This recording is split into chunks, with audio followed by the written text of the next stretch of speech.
So very good evening, Doctor. I'm SIVARUBINI with the matrix number 20565. Will be presenting presentation entitled FM modulation and demodulation of CPSC software.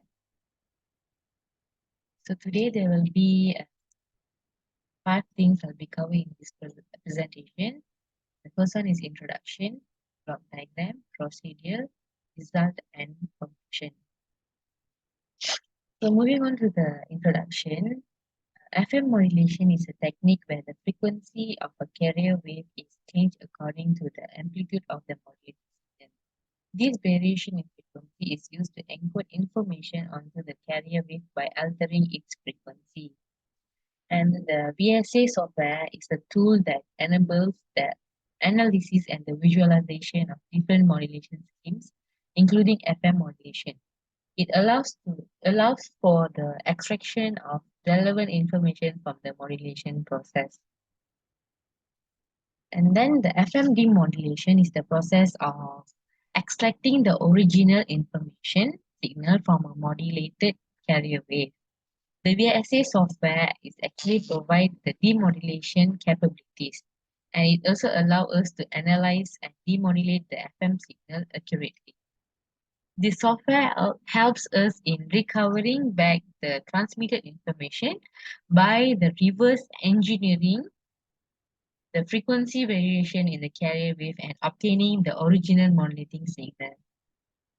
So the next one is the block diagram.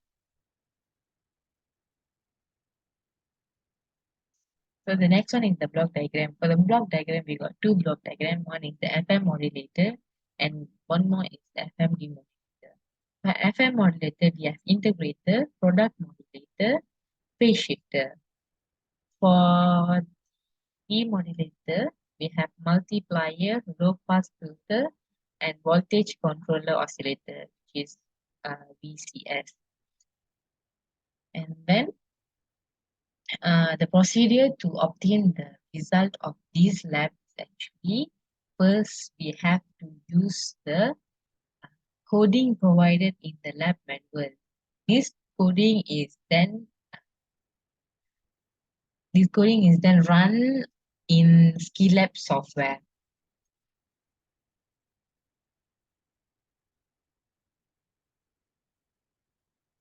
So there are few parts in this lab session. The first part is we have to generate this FM signal code in Skilab.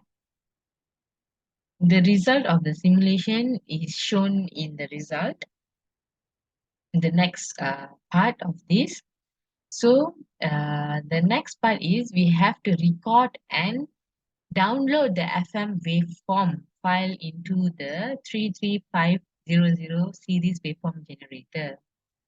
This is done by plugging in the USB flash drive into the USB socket in the front panel of the waveform generator.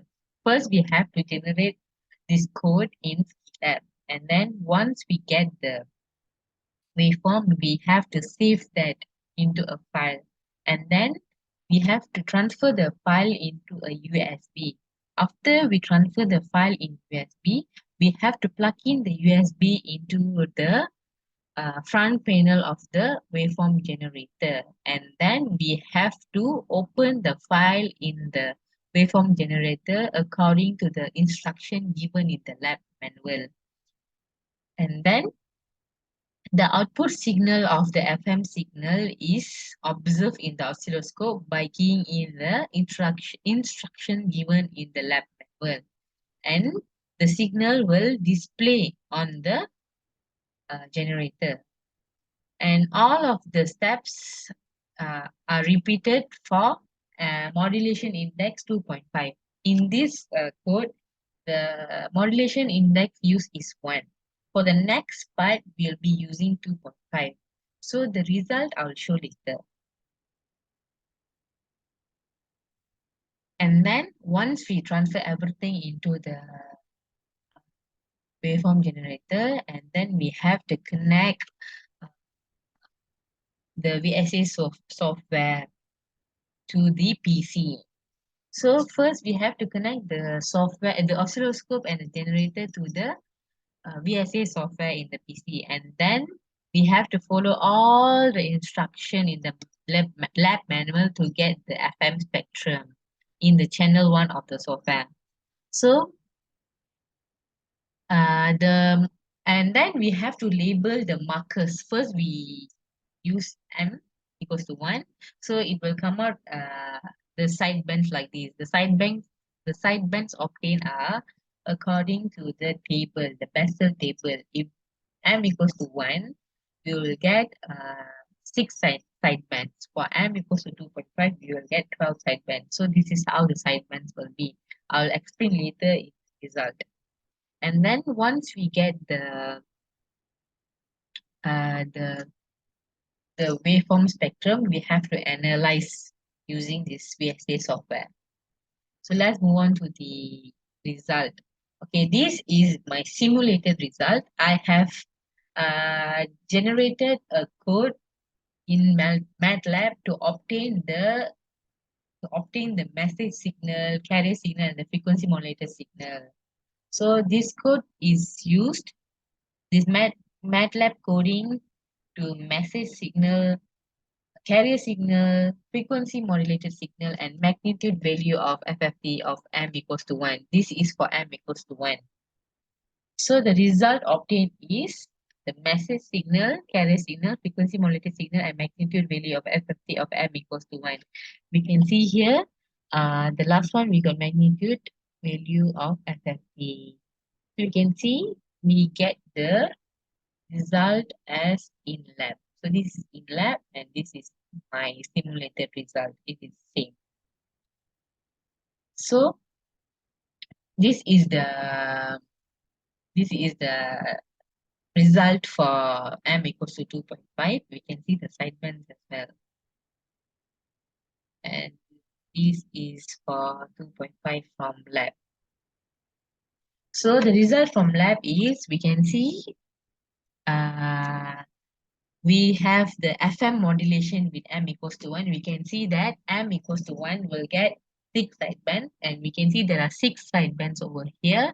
And then we have to set the markers. We have to place the markers for each sideband so that we can get the properties of the spectrum. And then we have to find the OBW, the bandwidth of the sidebands. And then this is the FM demodulation of M equals to 1. It is shown in the spectrum form, and the down one is the FM demodulation with M equals to 1 in the mean time form. So the demodulating of the FM signal is made using this VSA software as well. First, we have to set the display layout to stack 3, where in the first stack, the modulator signal, we can see this is the first stack, the modulator signal. We have the sidebands over there. Stack 2 is for the demodulated signal, and the stack 3 is used for the mean time of the demodulated signal. So same goes to M equals to 2.5. Okay, the difference we can see here is we can see the frequency modulated signal, right? The concentration between the high and low are not very detailed. But here we can see the concentration between the high and low when the index is increased. So this is the FM modulation for M equals to 2.5. M equals to 2.5 will have 12 sidebands, and there are 12 sidebands here. So as I've told before, we have to place all the 12 markers on the sidebands and also in the OBW. And then these are the properties of the spectrum. And this is the demodulated signal of 2.5. Here we obtain the original signal. It means that the the objective of this lab is achieved because we can get the sideband number for all 1 and 2.5 index. So as a conclusion, all the objective of this lab is obtained And the simulation of FM modulation demodulation using VSA software offers a very powerful understanding and optimizing FM-based communication system. And I've learned the essential techniques on how we have to modulate and demodulate have FM signal using VSA software. Before this, we have used the normal FM modulation, demodulation using the board, but this we use the software. So it means that comparing the manual and the software will the result we obtain in the software are more accurate and it is easy to obtain rather because in the manual one we have so many distortion because of the equipment used. So by using this software, the data, the signal are quite accurate. It is not really accurate, but it comparatively it is more accurate than the one we use manually. So I think that's all from me. Thank you.